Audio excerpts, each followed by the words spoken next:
WWE in 2011 was in a weird place, bro. Like, there was a lot of good things, but there was also a lot of bad things. But the bad things surpasses the good things, bro. Because damn, that shit was bad, bro. When you look back at it, bro, there was so wasted possession, bro. They fumbled so much. But as you know, I grew up in the mid 2010s, like I've said in my two last videos. So I didn't grow up during that time, but that didn't mean I can't look back, bro. And I did. And not gonna lie, bro, I really enjoyed it, bro. I liked the WWE 2011. Like, I'm one of the few people who liked that year, bro. I love it. So let's analyze why I like it, and see if my opinion of that year changed. Let's go.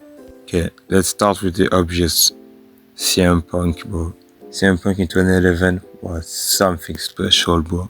He was really the man. Like, this year, it's centered all around him. He is the face of WWE at that time. Now, it was John Cena, but everyone preferred CM Punk. Everyone, bro. Not a single soul preferred John Cena over CM Punk. Except if you have bad taste, but whatever. Yeah, like the pipe bomb, the Money in the Bank 2011, which I'm gonna talk about later. SummerSlam, he beat John Cena again. But during the fall, something was kind of weird. Like, why did he use to Triple H? I don't get it, bro. I will never understand. But yeah, it was only during the summer. The summer of Punk 2011 was something special. Because beginning of the year, yeah, it was in NXS. That was okay, I guess. Like, his feud with Randy Orton was cool. Like, the return of the punch kick was fire. And that WrestleMania match was okay. And yeah, because that summer, bro. That one summer with CM Punk tweaked. That was peak. Yeah, also one of the most underrated feud of all time appeared. Like, Randy Orton versus Christian. I love that feud so much. One of my favorite feud of all time. I don't know why, man. I love that feud. Like, their matches were fire. They stole every show they were in, except Money in the Bank and SummerSlam, of course, because CM Punk and John Cena were there. But even SummerSlam, bro. Even SummerSlam, I gonna let the no hold barred match was fire, bro. It was maybe better than CM Punk vs John Cena, I don't know. But yeah, that feud was crazy. Like, Christian slowly turning heel, that's good. But the saddest part about that feud is Christian never had a proper World Championship run. That's kinda sad, but not gonna lie. Because his TNA run was fire. He proved himself there. And we thought he finally got his reward, but when Orton came and took it all away. I still think, like, Christian should have won at SummerSlam 2011, but that's just me, man. But the problem is that Mark Henry won, like, the next month. But yeah, I think Christian should have won, but I'm not sure. Either way, boy, it's good. It's good. Like, that feud would have been the feud of the year if CM Punk and John Cena weren't there. Yeah. The Hall of Pain was fire, bro. I love the Hall of Pain. Like, Mark Henry won in 2011, where he finally, bro, after like 10 years, I think, being in the WWE, even more, bro. Like, after more than a decade, he finally won the World Championship. Like, bro, that was so deserved.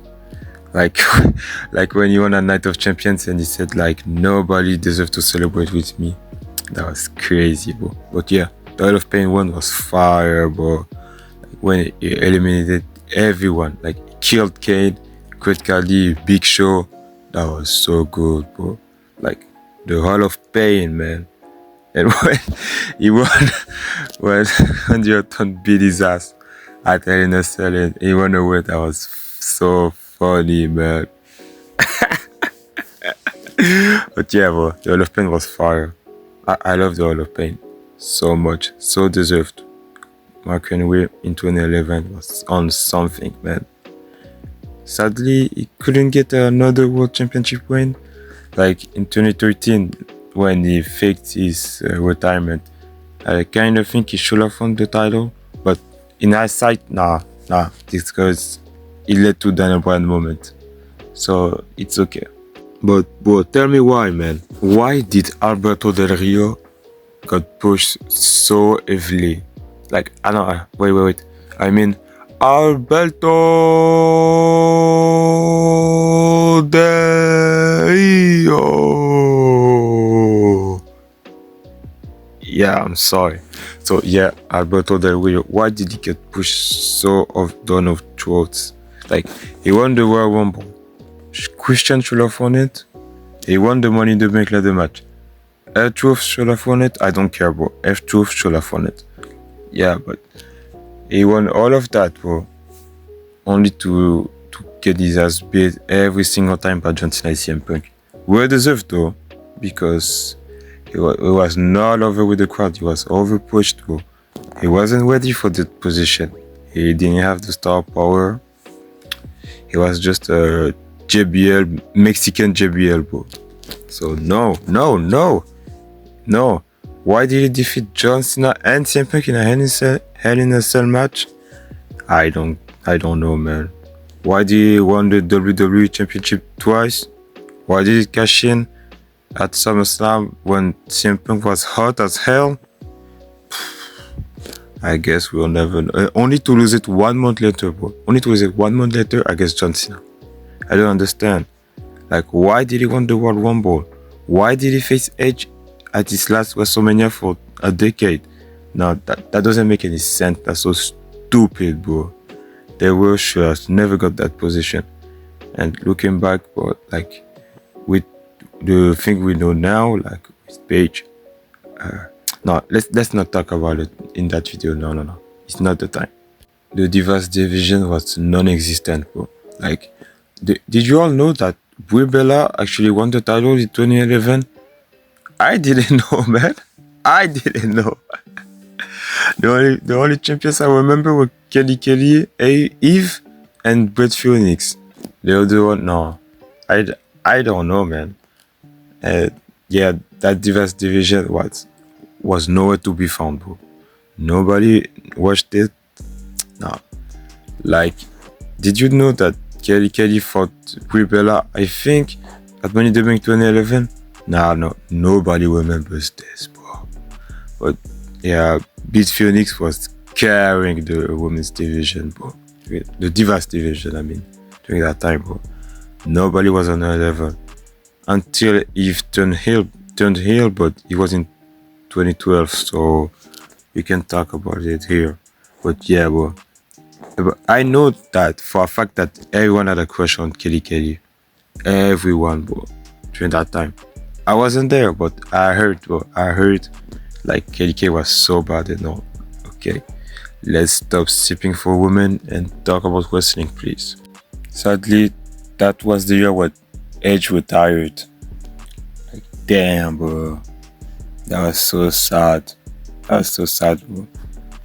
Nah, because yeah, you know, I grew up watching wrestling during the mid 2010s. But I told you like I used to watch it like glance at it, and when I glanced at it, well, Edge was one of the best.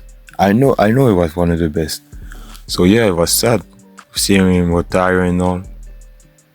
Yeah, only he came back, like it was a great return. Like the 2020 return was amazing, probably the best Royal Rumble moment of all time. Yeah, that 2020 Royal Rumble match, well, that was so good. But back on track, like yeah, Edge retired. It led to Christian win the title, but damn, that was really, really sad, bro. That's really sad. SmackDown lost a lot of star power, bro. A lot. Yeah, and so Triple H had one of the weirdest years of all time, bro. Like, the beginning of the year was crazy. Like when he faced the Undertaker, that feel was fire because that was the continuation of Shawn Michaels versus the Undertaker to Triple H versus the Undertaker to the Hell in a Cell match in 2012 to another match that we don't talk about, but So yeah, that was a crazy beginning of the year. But after that, what the hell was he doing? Like, why was he the COO of the WWE? Like, that's trash. Nah, that makes sense actually. But, you know, just to bury CM Punk, nah, that's not good, bro. Like, yeah, and then he faced Kevin Nash at the end of the year. Like, what the hell was that year, bro? And he also faced Miz and R-Truth. Okay, Triple H. Oh, what kind of catalog for 2011 was that, bro? That year was so random for him, so random. And bro, the story with the conspiration, like it's so tied to John Cena, CM Punk, Kevin Nash, Triple H, and all this stuff. Like Miz and R-Truth during that year. Well, they were having some good year, to be honest. They were both having a good year. Like the Miz main evented WrestleMania, and he doesn't even remember it. Okay, R-Truth, yeah, he fought John Cena for the WWE Championship, but no one remembers that. Yeah, no one remembers it. Like the only time only people remembered it was when John Cena faced R-Truth this year, for during his retirement tour. Oh yeah, I remember he fought R-Truth. Oh yeah, bro, R-Truth was smoking, bro, during TV, bro. He was legit smoking. Okay, that's weird. And he was talking about to Lil Jimmy, like what the fuck? Like yeah, that year was weird. I still think he should have won the Money in the Bank ladder, the Raw Money in the Bank ladder match, but nah, Alberto Del Rio had to win it, bro. Alberto Del Rio again and again, bro. But yeah, I remember that Hell in a Cell 2011 ending. That's crazy. That's one of the best pay-per-view ending of all time. And the night when everyone left, that was crazy, bro. And Triple H started to bury the roster. Triple H, man, Triple H. Well, the mid-card division during that time, like, was evolving, to say the least, because compared to the end of the year, well, the beginning was so bad, bro. We had champions like who was champion? Dolph Ziggler, I think, was Intercontinental Champion, and Kofi Kingston. Nobody remembers that. There's those reigns. And Sheamus was United States Champion, and Daniel Bryan. Yeah, I remember this. Like, but Sheamus, no, I don't. I really don't remember this. They were in the kickoff, Daniel Bryan and Sheamus, I think. I don't know. But yeah, the beginning of the year, bro, the mid card was so non-existent. Nobody talked about it. But during the end of the year, yeah, something happened. Like, Cody Rhodes took the title from Ezekiel Jackson. Oh yeah, Ezekiel Jackson was Intercontinental Champion. Can you believe it? Can you believe it, bro? But yeah, Cody Rhodes revived that title, bro. He revived it. Like, dashing Cody Rhodes when he was champion, that was good. That was a good win. And the United States Championship, like, the rivalry between Dolph Ziggler and Zack Ryder, that was good, bro, because everyone loved Zack Ryder. It was so over. And they pulled the trigger, man. They pulled the trigger, that's fire. Until someone got pushed. But not pushed like being a main event star, but pushed off the stage. Off the stage, bro. Why did they do that? Zack Ryder could have been so much more. But now he's the king of the independent scene. So independent. Oh yeah, I don't know how to say that word, bro. But yeah, you know what I mean. He's the king of the indies. Yeah, good for him, bro. And he came back to NXT. That's great. And no, the NXT crowd didn't. Off topic, but damn, the NXT crowd was so trash, bro. I ain't gonna lie. What, he should have come back at the Royal Rumble. I ain't gonna lie. Yeah, speaking of the pay-per-views, I glazed over them a few times in that video, but yeah, let's talk about real briefly the two most important pay-per-view during that year, like WrestleMania 27 and Money in the Bank 2011. Those two shows were defined that year, bro, for real. Like WrestleMania shows the worst of the year, and Money in the Bank shows the best. That's how I describe. They're literally the two pay-per-views that describe the year. That's actually crazy. Like the best and the worst. That's good. But yeah. And speaking of WrestleMania, I didn't talk about it, but yeah, nah. Let's talk about that Weibo feud between Michael Cole and Jerry Lawler. That feud was trash. One of the worst feud of all time. Like what? Two commentators fighting. What the heck? And they finished it in a kiss my foot match. A kiss my foot match? No, that's crazy. That's actually disgusting. That match was actually disgusting. That was bad. That was really bad. A really horrible feud. By the way, Michael Cole and commentator, nah, that was trash. When he was sucking the Miss Dick, that was so bad, bro. That was so bad. But yeah, I'm gonna do a full video on WrestleMania 27 and Money in the Bank in the future because those pay-per-views deserve their own video. But yeah, now but for real, I don't know. I really like that year. For some reason, I think I know why. To be honest, it's because I see the point. You know when you see something and you're like, nah, that wasn't really good, but at least they tried, bro. I can see how they could have done it, bro. I can see the potential. Like, yeah, a lot of the things happened that year that they were not good, but not gonna lie, bro. We can see through that. We can see that they really tried something. Compared to 2025 when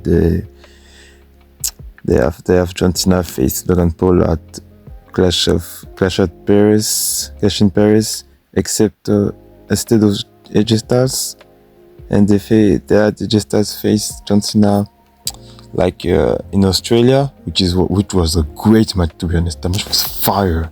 That match was awesome. But you know, they could have done that at Paris. I don't know. And yeah, John Cena, his heel turn was trash. They didn't even try. But yeah, 2011 they tried at least.